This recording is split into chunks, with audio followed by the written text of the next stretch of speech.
Hi everyone, Juliano Goulart here, and today is going to be a little bit of a different video. As you've noticed, I'm going to be speaking in English and not Portuguese. So I changed to the channel, and before you comment on that, yes, I do have a weird accent. It's not fully British, definitely not American, and you know, I have friends kind of all over the place, all over the globe, and studied in international school, and English was kind of a second language there. So yeah, it's a weird accent, but hopefully you can understand me. And yeah, for if English is your first language, is your kind of primary language, then you know, if I ever make mistakes in one of my videos, pardon my French, hopefully you can understand what the message I'm trying to convey.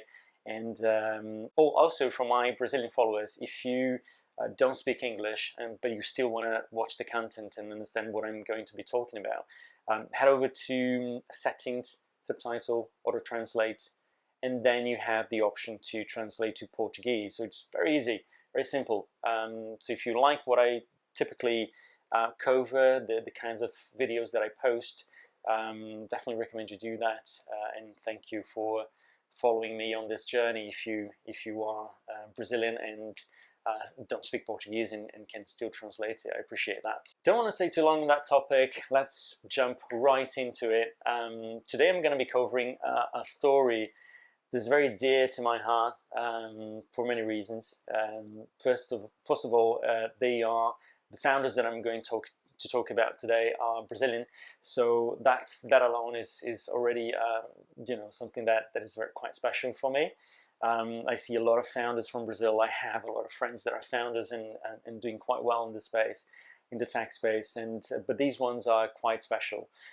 So I'm going to be covering the story of Brex and how they went from kind of zero, if you will, to a valuation of over $3 billion. So let's jump into it. For those of you who don't know what Brex is a corporate credit card, which kind of started as a credit card for startups, and I think it still is in many ways. But yeah, a corporate credit card. This is what it looks like. You know, it serves, like I said, basically startups, a very simple credit card, but with a lot in it, so a lot of features. They approaching, and we're going to talk a lot about it in the video, but they approached credit cards very, very differently, and that's why they grew so much in the early days. So let's talk a little bit about the founders, which the story is just so special and very, very interesting. So Pedro and Henrique are two friends. They kind of met, you know, I think on Twitter. They were kind of arguing about some kind of language or something of the sort. But anyway, they met on Twitter when they were super young. I think they were, I don't know, 13, 12, something like that. Henrique was already kind of, I think he had a game that people could play, and they was earning some money through that game. And Pedro was really a very, very, I guess, very talented software engineer and kind of self-taught.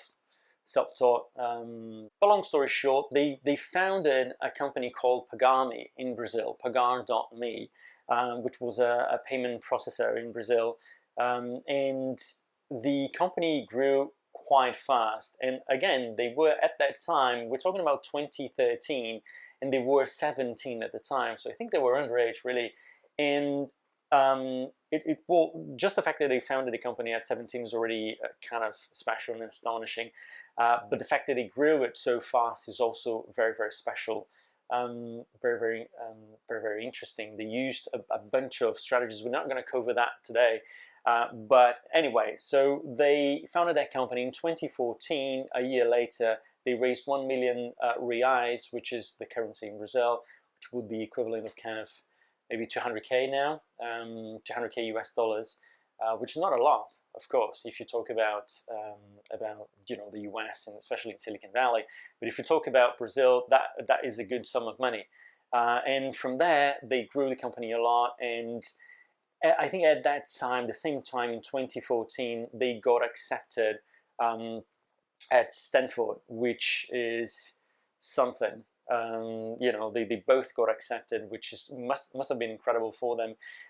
They did kind of took 2 years off after that. So 2014 to 2016, they took 2 years off to focus on the company, Pagami, which was growing super fast. So of course, they had all the reasons to kind of say, okay, I'm going to pause that for a bit and concentrate, focus on that, and then go back to that. But in 2016, they really decided, when I think their scholarship was about to expire, and they decided to go to Stanford and actually, start the course. And that's where their lives kind of changes dramatically. So they sell Pagami to a company called, a much larger payment processor in Brazil called Stone. Stone acquire them. We don't know the amount of money that Stone paid. I don't think it was ever disclosed. I actually Googled it and I couldn't find anything. So I don't know, but I think they had 150 employees at that time. So you can imagine that it was a decent, definitely a decent sale. I would imagine millions of dollars, I would imagine. But again, I don't know for sure. What I know is they probably had some money at this point, Henrique and Pedro. Maybe not a lot, but some money. And they go to Stanford. And so that's 2016 or early 2017. And at that time, so they start the course, and it didn't take long for the two to kind of start a new company. So we're talking about, I think, a few months in, they realized in my opinion, and I think Henrique talks about that in one of the interviews. I think they realized, like, this is kind of slow still. We were kind of learning stuff here. It's great. I guess the community is great. It definitely exposed them to the San Francisco. I think they were in San Francisco community, which is great. But still, for them, they're so fast paced that this was not exactly what they wanted to do. So they quickly realized, okay, let's start another company here. And the funny thing is that they started an AR. I think it was an AR or VR company, because payment is so painful, is so complex, and you have so many regulations and all of these things. So they moved away from banking and payment and went to that other direction. And I guess like a few months in, they were, oh, nope, actually VR, AR is hard too. So they pivoted back to payment. And I think, just the experience that they had with payments kind of opened a lot of doors. That company was actually accepted by, so they joined Y Combinator. I think this was early 2017. And here's where things start to get interesting. They decide to create a credit card company for startups, which, if you got accepted, if you joined Y Combinator, that's a very easy thing to sell. Well, so first of all, how were they approaching that? If you're a startup, if you're a founder, especially if you're a founder in the US or maybe even in Canada, it might be if you just immigrated to Canada or US, it's very hard to get a credit card approved. Let alone if you have, especially if you've been there for I don't know, 1 year, 2 years, 3 years, you might not have enough credit score, what they call, I think it's FICO, FICO. FICO, and that score is pretty low if you're not a citizen, I guess. And so that creates a barrier for founders, because sometimes they do have the money in the bank because they raised a bit of capital. Especially if they joined Y Combinator, I think they got 120K at that time. So companies would get 120K, and they would not. Now Y Combinator changed recently. I think they now you get 500K. But anyway, at that time companies were getting 120K from Y Combinator, and but they could still not. They couldn't have a credit card, or if they did have a credit card, the limit was super low, like was a maximum, I don't know, maybe 20K if you're very, very, very lucky, which is not enough. If you raised like 1 million, 2 million, 3 million, 5 million, that's definitely not enough for you to cover expenses. And you see a lot of, you know, a lot of the world has kind of moved towards credit cards. I mean, Stripe, those companies, those payment processors, they helped a lot. Many of the startups and services serve the consumers. So everything kind of got to credit card, and you now can pay basically everything with credit card. So it's very hard for you to not have enough limits on your credit card and still move fast as a company. So again, they were tackling a problem that was very, very painful for founders. And their batch at Y Combinator, I guess, had huge demand. It was in demand for them to have a credit card that would have higher limits. And so they did that. They started a credit card company for startups. And the way they did it is they would allow you to deposit money on their, on their system. And with that, so the money that you had with them would then be reversed, be converted to your limit with your credit card. So for example, if you imagine that you raised $1 million, you could simply, in 24 hours, add 100K to your account with Brex, and then you would have 100K now to spend with your credit card, which is, it's so easy, it's so simple, it's so obvious when you think of it, but at the same time, no, thought of it before, I guess. So it works really, really well. So again, the three things that were the main advantage, main differentiators for them, were the fact that you can open an account in 24 hours. You could have 10 or 20 times more limit than you would have with a bank, with a normal bank. And you didn't have to personally guarantee as a founder. You didn't have to personally guarantee that credit card. So the underwriting was way easier. There was no personal guarantee from the founder. It was really not you as a founder spending on your personal credit card, but really the company was spending, and everything was just more, more tidy, I guess, for a company, for a startup. You would start with the right foot. And also, Brex was dealing with one of the most, ideal clients that you can possibly have. Well, to some degree. First of all, we're talking about startups, so we're talking about early adopters. We're talking about people that are ready, that are willing to experiment with different products, different tools that can help them move faster or save money or create generate more revenue. So this was a very unique fit for them, having the credit card for startups, and at the same time having early adopters around them all the time through Y Combinator, and generally speaking in Silicon Valley. Also, founders are really easy to talk with. I mean, they're decision makers, and it's not very hard for you to reach out to a founder if you're talking about an early stage company and get in touch with them and kind of like, do you want to use this? And they might just say, yep, okay, I'm going to use it, and that's it. The decision was made. So that's another layer of complexity that was removed in their early days. And not just did they have their batch at YC to kind of talk with and then kind of sell the product, but also you have the connection with all the YC alumni, which is the companies that have been through Y Combinator, which is at this point I would guess thousands. So right off the bat, they had a lot of market penetration to enjoy, to benefit from, and they definitely took advantage of that. And here's where things get interesting, because they joined Y Combinator in March, April, something like that, 2017, and 1 month later they raised $7 million, and not just $7 million, but $7 million from very, very special and important investors. One of them being Pedro Thiel, which is, as you know, the founder of one of the founders of PayPal, the founder of Palantir, and I mean, Pedro Thiel alone would be a huge name for you to have among your investors.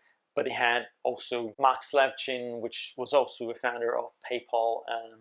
And anyway, they had very big names now to mention whenever they were talking to either investors or potential clients for them. And within 5 months of launching, they grew to 1,000 customers, which is it's quite fast, especially and at that point they were still kind of in stealth mode a bit.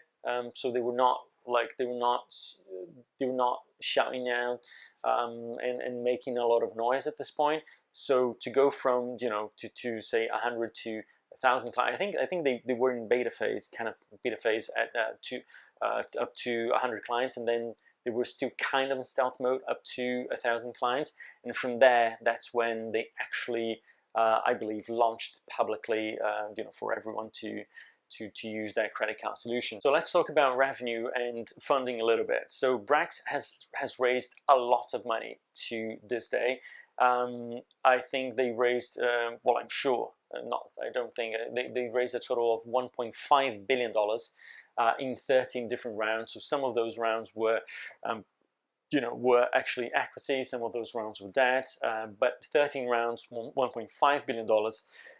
And in terms of revenue, there is a way we can try to calculate their revenue to some degree. So in their pitch deck, they mention specifically the amount of money that a specific client would generate. So you have a lot of different clients that would generate different amounts of revenue because they have a cut from MasterCard and Visa. That's one of the ways that they make money.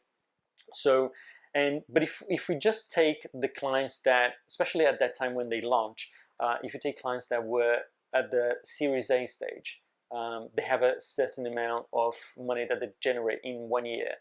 Which is $14,000, right? So $14,000 in 1 year. If we take that and multiply that by 1,000, because at this point in 2017 they had within 5 months again 1,000 customers, then we get to $14 million in yearly revenue, which is not a lot, but it's sizable for sure. But now if we head back to the last number, we had, which is I think 2021, by end 2021, I think nowadays they have around, anyway, if we talk about now, 2023, we're talking about, I think, approximately 50,000 customers.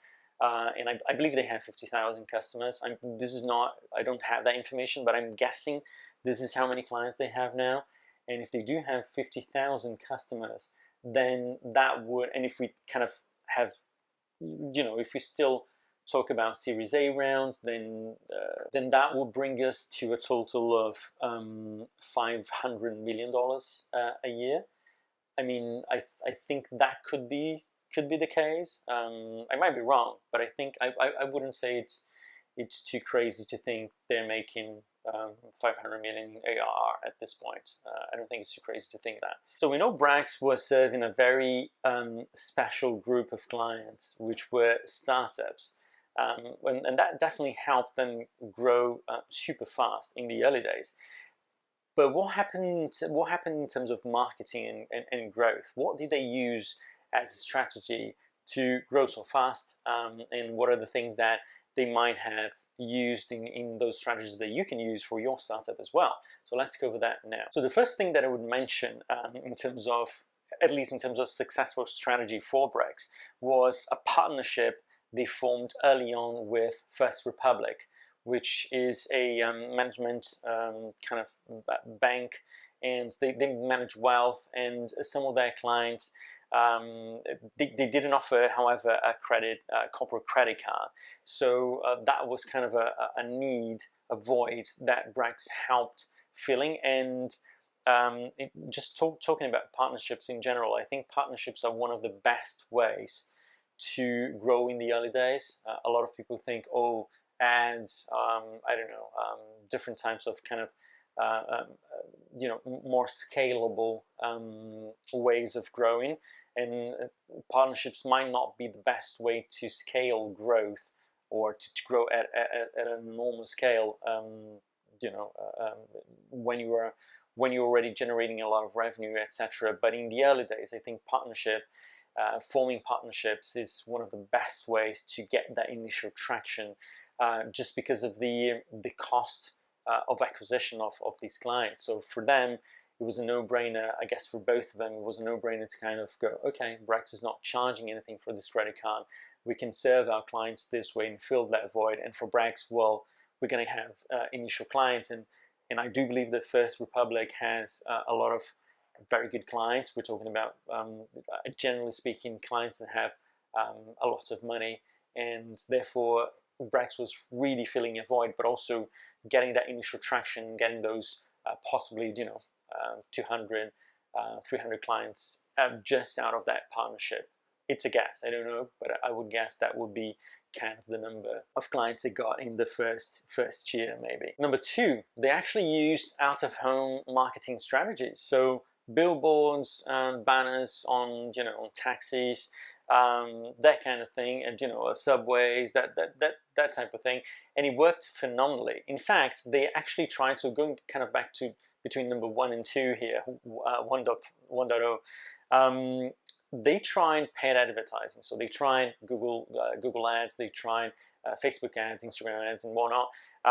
It didn't generate enough conversion for them, at least in terms of converting from a total stranger or someone who knows the brand a little bit to a client. So the conversion rate wasn't good. So they actually pivoted to okay, let's use that. Let's do online advertising to create brand awareness, and for that purpose, it might have served its purpose, and it may be done well for that specifically, but it definitely didn't generate enough clients to justify using that as a client acquisition strategy, which is quite interesting. And I think Henrique mentioned at some point that the out-of-home strategy performed almost 10 times better than Facebook and Google. So that's quite interesting to see. And I see cases like this all the time. The startup Rippling did the same. They had this kind of outdoor billboards, and they covered some taxis and Uber cars with their advertising, and it worked very, very well for them. So thinking outside of the box sometimes, and especially in the case of Brex, might be a little bit different. So if you're a founder and you have a startup, you might think of your situation, and if that is actually the best strategy for you, of course. But if you have a niche, so Brex was trying to do that in San Francisco. They did that in San Francisco. They weren't doing that worldwide. Of course, it would be insane to try to do that worldwide. But so yeah, in San Francisco, a small demographic area. If you have a company that might be a marketplace, might be whatever it is, but if you're tackling one city or perhaps even one neighborhood, one at a time, then this kind of out-of-home strategies can work very, very well, because it might not be as expensive as you would think. So for example, for that out-of-home strategy, Brex spent 300K, which is, of course, it's a lot of money, but it's not as much if you see the size of the billboards, and like they covered San Francisco.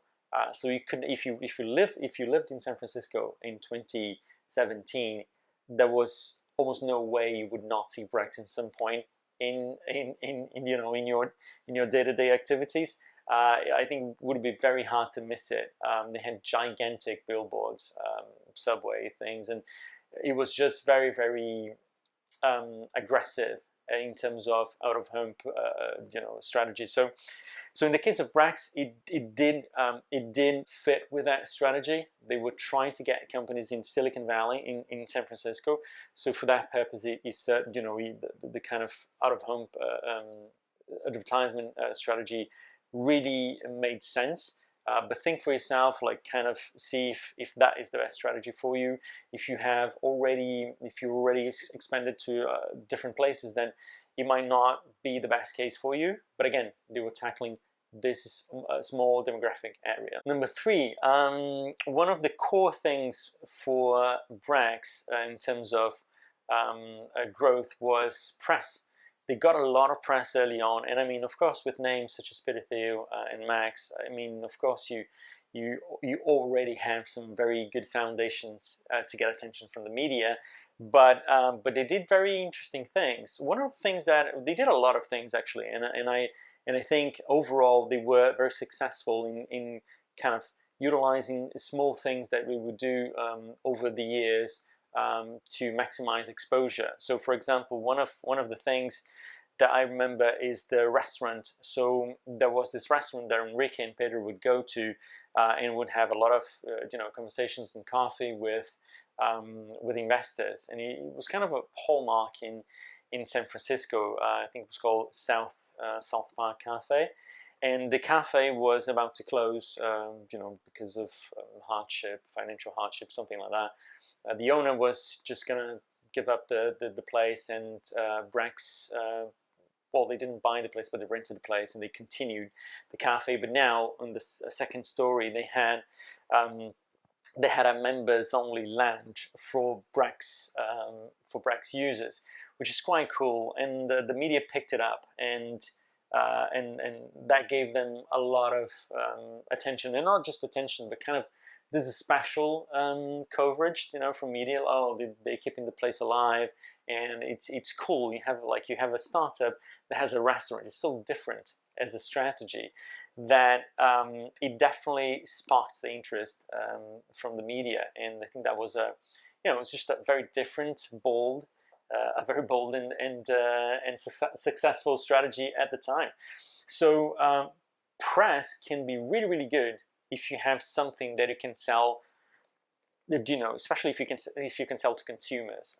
Brex wasn't really necessarily selling to consumers. In the end, their primary clients were startups, but this worked for them. But if your clients are consumers, not it's not B2B, your case is more B2C, having the press on your side is really good.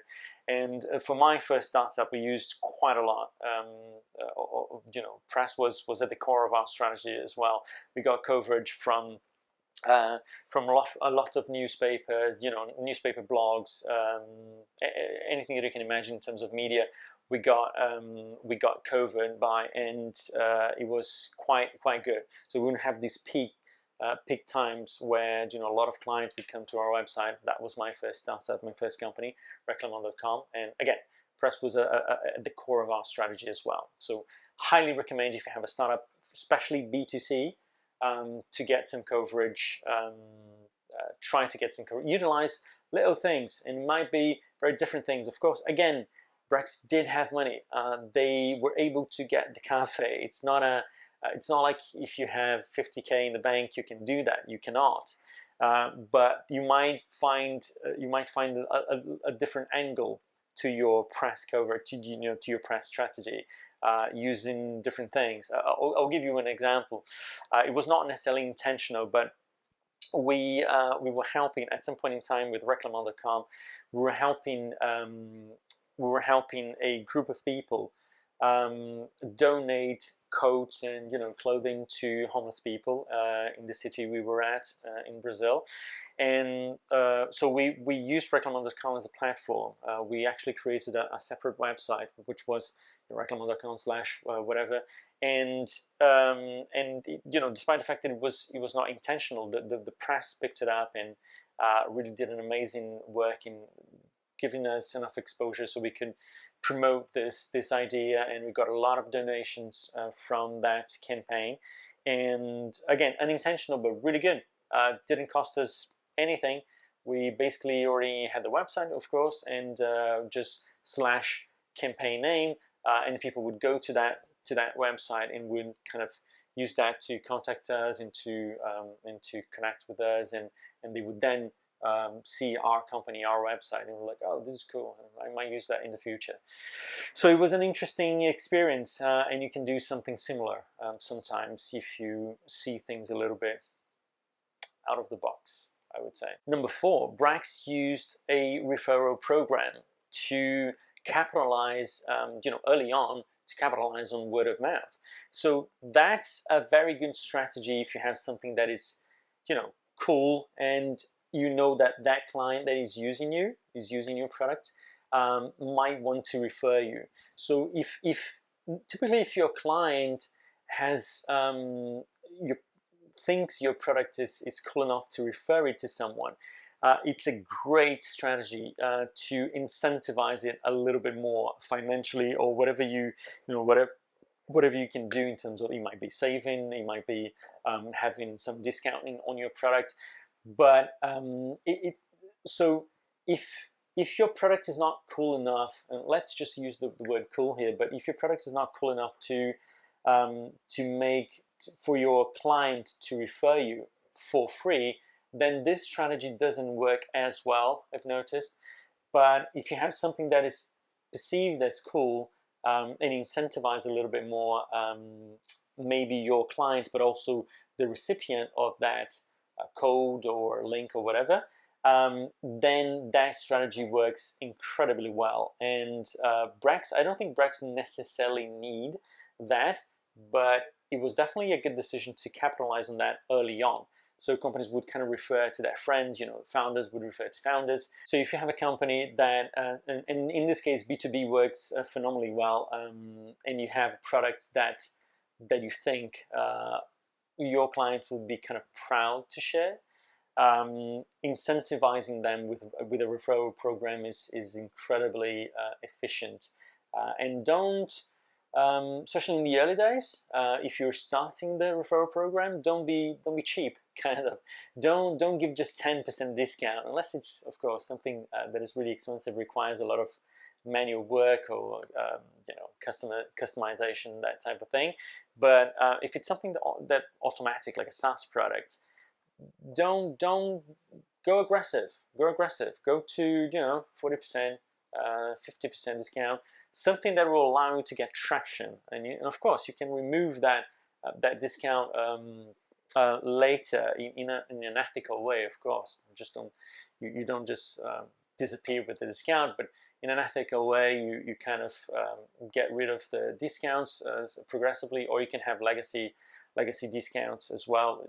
I mean, it's up to you. But to get an initial traction, having a referral program for a product that your clients feel proud to share can be incredibly efficient. So those were the 4 main growth strategies that Brex used, and they were now at a point, like, once they acquired those initial clients, all these startups, and created a lot of buzz around their credit card solution for startups and all of that, which is quite cool. Startups are kind of seen as a cool thing in general. So having a product that serves startups is kind of, in my view, in my opinion, I think it's, generally speaking, is perceived as cool.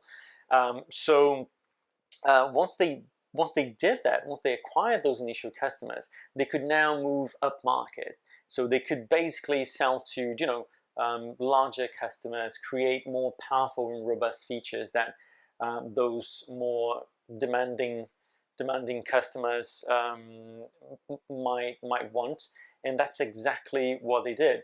And here we kind of have, that's where we can see a little bit of a problem for Brex.